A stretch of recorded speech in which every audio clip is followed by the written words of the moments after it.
Frères et sœurs, que la paix et la grâce de notre Seigneur et Sauveur Jésus-Christ soient avec vous.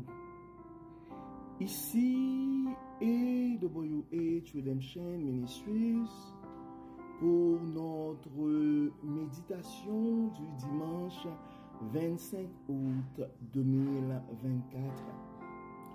Toujours dans la mission de vous accompagner semaine après semaine, mois après mois sur le chemin du royaume de Dieu. Car l'essentiel, frères et sœurs, est dans le royaume de Dieu. La force est en Dieu.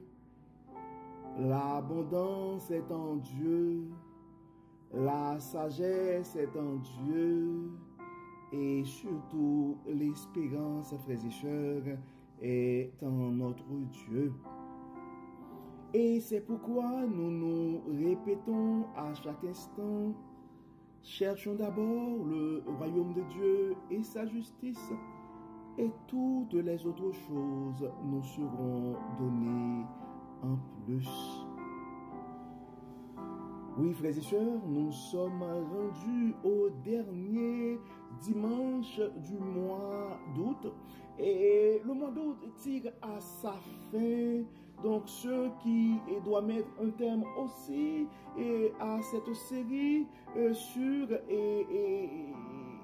la sagesse de la bonté, en fait, sur vivre, vivons la sagesse de la bonté de Dieu. Donc, pendant le mois d'août, frères et sœurs, en fait, pendant tout le troisième trimestre de l'année 2024, nous sommes appelés à réfléchir et à nous renseigner sur la sagesse qui se trouve dans la bonté de Dieu. La sagesse de la bonté de Dieu, c'est en fait notre grand thème pour le troisième trimestre de l'année 2024. Et pendant le mois d'août, en fait, pendant le mois de juillet, en fait, nous avions vu comment reconnaître. Nous étions appelés à reconnaître la sagesse qui se trouve dans la bonté de Dieu, reconnaître la sagesse de la bonté de Dieu. Donc, on était comme vraiment dans une quête pour vers la reconnaissance de la sagesse de la bonté de Dieu. Et pendant le mois d'août, nous avons été appelés, ou nous sommes appelés à vivre cette sagesse-là qui se trouve dans la bonté de Dieu et à travers les différentes méditations que nous avons eues pendant les 3 derniers dimanches. Donc, on a vu, en fait, la sagesse de la bonté de Dieu. Donc, on a essayé de le vivre dans plusieurs circonstances, que ce soit dans l'incertitude, que ce soit dans les moments où ça va mal et dans nos vies, dans les moments d'adversité, dans les moments d'incertitude. Aujourd'hui, nous allons voir comment vivre la sagesse de la bonté de Dieu quand ça va très bien, quand nous sommes dans nos moments de joie, dans nos moments de succès, dans la bonne saison, dans les saisons de prospérité, de vache grasse, si on peut utiliser ce terme-là. Comment vivre la sagesse et de la bonté et de Dieu.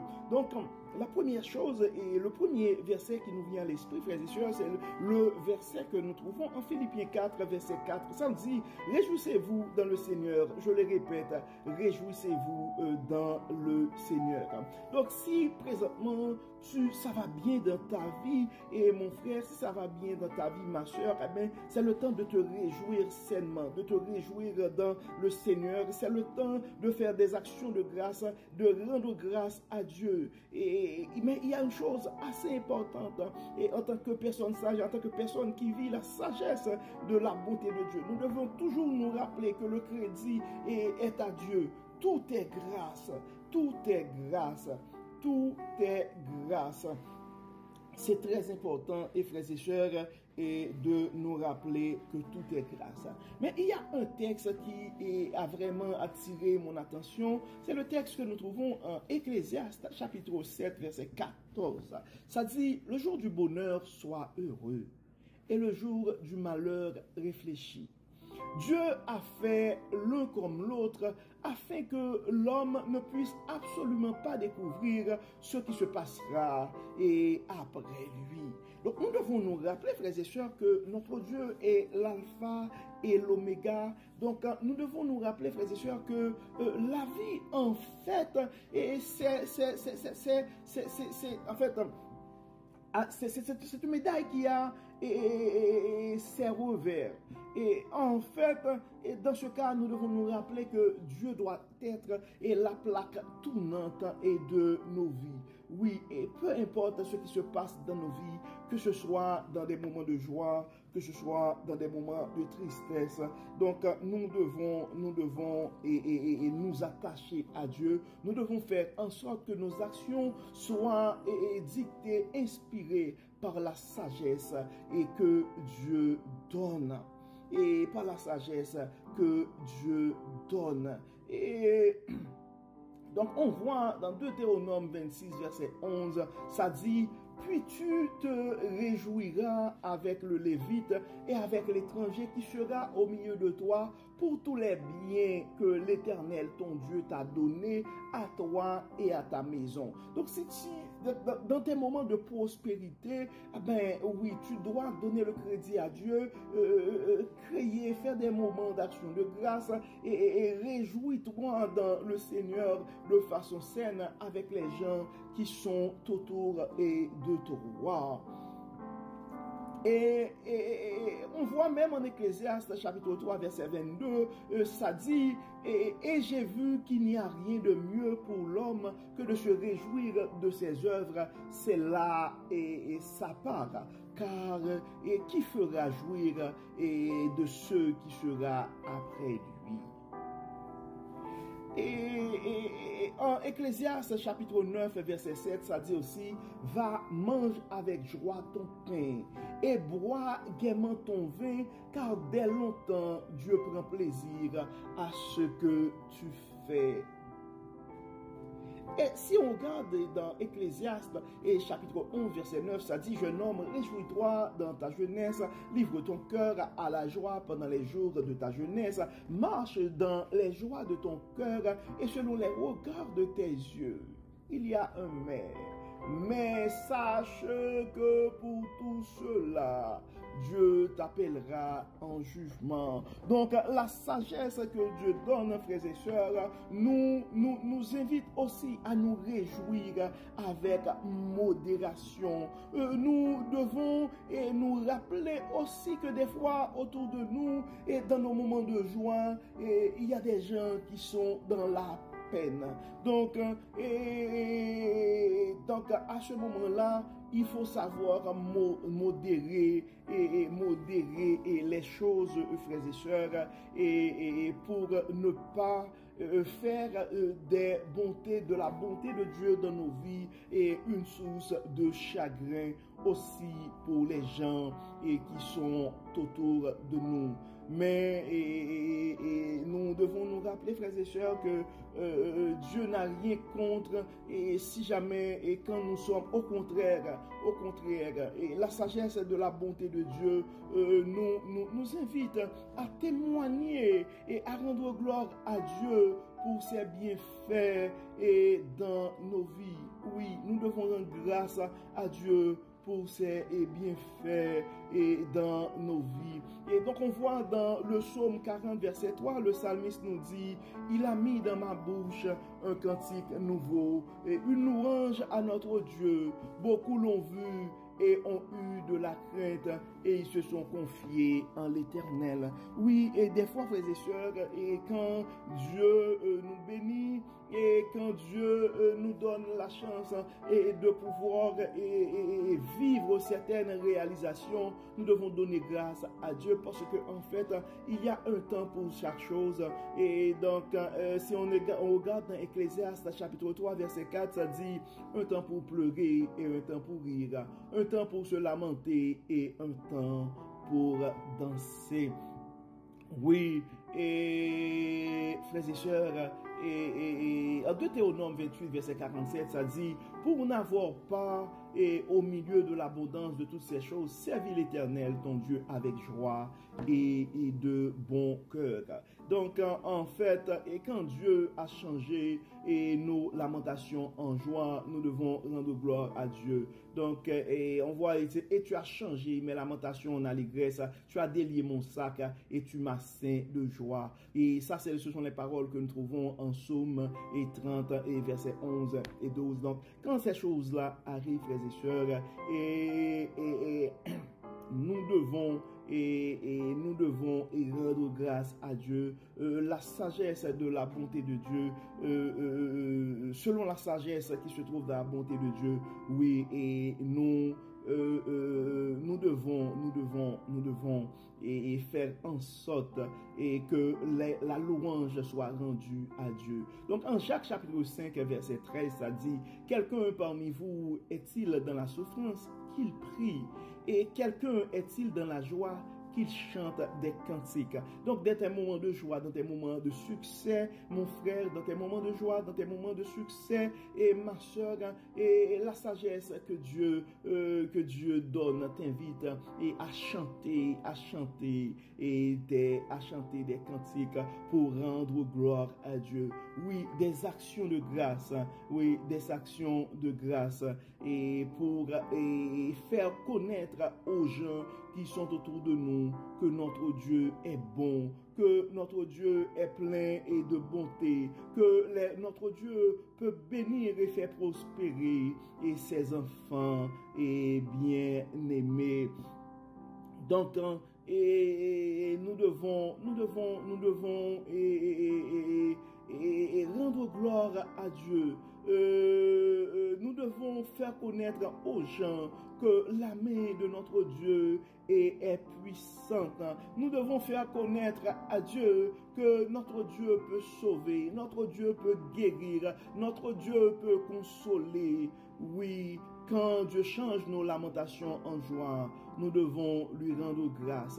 Nous devons célébrer les bienfaits et de l'Éternel et dans nos vies. Nous ne devons pas juste garder pour nous autres ces bienfaits-là, mais avec modération et nous devons rendre grâce à Dieu, oui, frères et sœurs. Et c'est vrai que la parole nous dit en Ecclésiaste 12 et 8 à 13, vanité des vanités d'Ecclésiaste, tout est vanité. Nous devons nous rappeler, et frères et sœurs, que tout est passager dans la vie, que le plus important à garder, c'est notre âme, notre relation et avec Dieu. Et c'est très important, frères et sœurs. Donc, nous ne devons pas laisser que les bénédictions de Dieu placent l'orgueil dans nos cœurs et nous donnent et nous laissent et cette présomption que nous vivons et que nous sommes au-dessus des autres, ou parce que Dieu nous a fait grâce que nous sommes meilleurs que quiconque. Et non. Et en fait, les mauvaises choses arrivent aussi aux bonnes personnes. Et donc, Dieu peut décider de nous bénir. Si aujourd'hui nous avons la bonté de Dieu dans nos vies, nous devons considérer ça comme une grâce et manifester notre reconnaissance tout en ayant du respect et du support à nos frères et sœurs qui sont en train de vivre des moments difficiles. Donc, peu importe les circonstances, frères et sœurs, nous devons nous rappeler que la plaque tournante de notre vie est Dieu. La plaque tournante de notre vie est Dieu, et en toutes circonstances, nous devons rendre grâce et à Dieu. Et comme on l'avait dit tantôt, quand ça arrive, nous sommes dans nos moments de succès, et puis nous avons des frères autour de nous qui sont en train de souffrir. Nous devons compatir avec ces gens et essayer de comprendre aussi leur tristesse. Il ne faut pas laisser que les bénédictions de Dieu puissent nous aveugler par rapport à la souffrance et des autres. Donc en Actes chapitre 20 verset 35, ça dit: je vous ai montré de toute manière que c'est en travaillant ainsi ainsi qu'il faut soutenir les faibles et se rappeler les paroles du Seigneur qui a dit lui-même, il y a plus de bonheur à donner qu'à recevoir. Il y a plus de bonheur à donner qu'à recevoir. Comme on l'avait vu la dernière fois, des fois Dieu nous bénit, c'est pour que nous puissions être une source de bénédiction. Des fois Dieu nous bénit, c'est pour que nous puissions bénir et les autres. Eh bien, c'est important de comprendre aussi et que nous sommes appelés à partager nos bénédictions avec les autres. Donc il y a deux choses que nous devons nous rappeler et ce matin, et frères et sœurs, et même toi. Et la première chose est quand ça va bien dans nos vies, nous devons, il n'y a rien de mal de célébrer et surtout nous devons nous rappeler que nous devons rendre grâce à Dieu, donner le crédit à Dieu, rendre grâce à Dieu pour ses bienfaits et dans nos vies. Nous devons faire en sorte que les bénédictions de Dieu ne sont pas source d'orgueil ou source de suffisance. Non, tout est grâce dans nos vies et notre pourvoyeur, c'est notre Dieu. Donc quand ça arrive que nous avons des moments de joie, des moments de succès, nous devons nous réjouir dans le Seigneur. Nous devons nous réjouir sainement à travers des actions de grâce. Nous devons, quand nous sommes dans la joie, nous devons chanter des cantiques pour rendre grâce, pour rendre gloire à Dieu. Mais nous devons nous rappeler aussi, frères et sœurs, que des fois autour de nous, Dieu, et nous avons des frères et sœurs qui sont dans la peine. Et quand nous avons des frères et sœurs qui sont dans la peine, nous devons compatir, nous devons comprendre leur souffrance pour que les sources de bénédiction, la bonté, la manifestation de la bonté de Dieu dans nos vies ne soient pas une source de chagrin pour les gens et qui sont autour de nous. Et la troisième chose que nous aimerions partager, c'est surtout de nous rappeler que vivre la sagesse de la bonté de Dieu quand ça va bien dans nos vies, c'est de nous rappeler que les bénédictions de Dieu en fait dans nos vies, et c'est pour pouvoir bénir les autres aussi. Car en Acte 20, chapitre 20, verset 35, la parole dit, je vous ai montré de toute manière que c'est en travaillant ainsi qu'il faut soutenir les faibles. Donc nous sommes appelés à soutenir les faibles et surtout les paroles du Seigneur et qui nous dit, il y a plus de bonheur à donner et qu'à recevoir. Donc si tu es béni mon frère ce matin, et si tu es béni ce matin et ma soeur, tu dois te rappeler que Dieu t'a béni, c'est pour que tu sois aussi une source de bénédiction. Pensons aux faibles, pensons à ceux qui sont dans la souffrance, pensons à ceux qui sont malades, pensons à ceux qui sont dans le chagrin, pensons à ceux qui sont en train de connaître l'adversité ou l'incertitude. C'est pourquoi, frères et sœurs, nous allons prier comme d'habitude. Nous allons non seulement demander à Dieu de nous dire merci à Dieu pour ses bienfaits dans nos vies. Non seulement nous allons remercier Dieu pour des succès et dans la vie de certains de nos frères et sœurs qui ont des raisons pour célébrer ce matin, mais nous allons aussi intercéder pour nos frères et sœurs qui sont dans la peine, qui sont en train de vivre l'adversité ou des périodes et d'incertitude. Prions le Seigneur. Dieu de bonté, Dieu de miséricorde, nous te disons merci Seigneur pour ton amour, merci pour ta grâce, merci Seigneur pour la manière que tu n'arrêtes pas de nous révéler ta sagesse. Dieu de bonté, Dieu de miséricorde, merci pour ton amour, merci Seigneur pour ton support inconditionnel, merci Seigneur pour tes bénédictions dans nos vies, merci Seigneur pour l'abondance dans nos vies, merci Seigneur pour la sagesse dans nos vies, merci Seigneur pour l'espérance dans nos vies, merci Seigneur pour ce que tu es en train de réaliser dans nos vies, dans nos familles, merci pour ce que tu es en train de réaliser à travers ce ministère, merci Seigneur pour chaque frère, pour chaque soeur qui a des raisons pour célébrer. Certains sont en train de célébrer le succès et au niveau académique, la graduation de leurs enfants, enfants. D'autres sont en train de célébrer la rentrée de leurs enfants dans un programme. D'autres probablement, et c'est parce qu'ils ont décroché un nouveau emploi. D'autres probablement c'est l'acquisition de leur maison de rêve ou d'une propriété quelconque. D'autres probablement c'est un projet de longue date qui vient d'être réalisé. Probablement d'autres c'est une bonne nouvelle, c'est un courriel, c'est un bon message, c'est une bonne réponse et une demande a été agréée.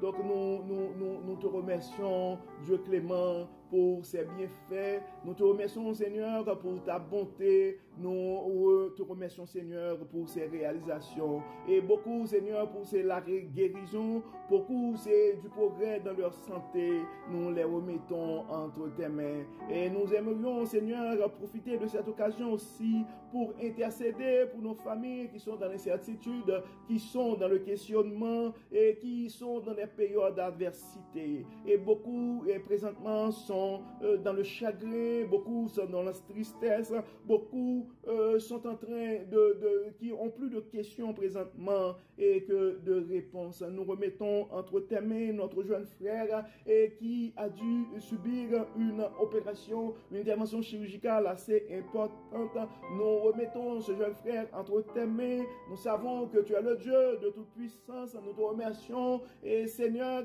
pour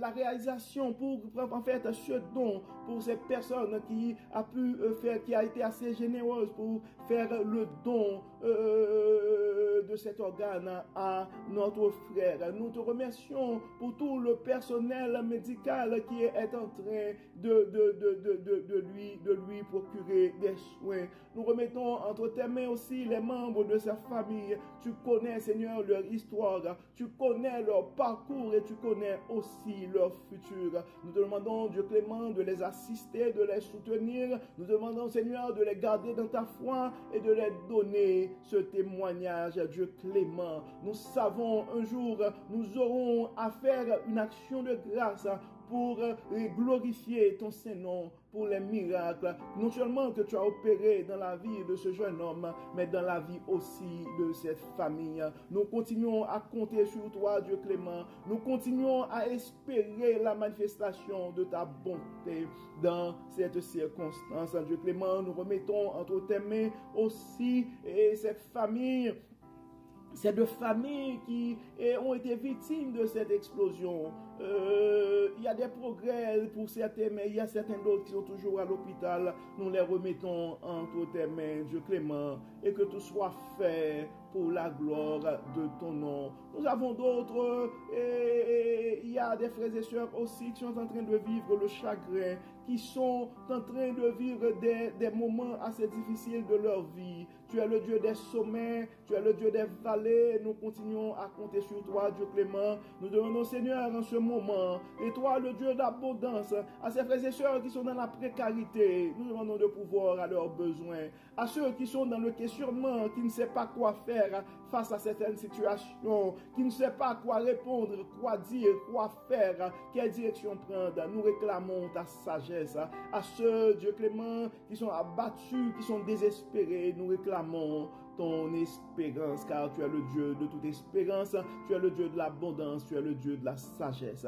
Viens Seigneur, interviens Seigneur, guéris Seigneur, bénis Seigneur, protège Seigneur, et que tout soit fait dans nos vies pour la gloire de ton nom. Éclaire-nous Seigneur, instruis-nous Seigneur, et inspire-nous Dieu clément.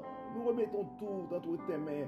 Encore une fois, merci Seigneur pour les bienfaits et dans nos vies. Et merci aussi Seigneur pour les moments de tristesse qui nous portent à réfléchir et qui nous porte aussi à nous rappeler que tu es le Dieu et qui peut tout faire, qui nous porte à nous rapprocher de toi. Merci Seigneur parce que tu es cet abri sûr pour nous autres. Quand ça souffle le vent autour de nous, nous savons que nous avons un abri sûr, nous pouvons nous réfugier en toi.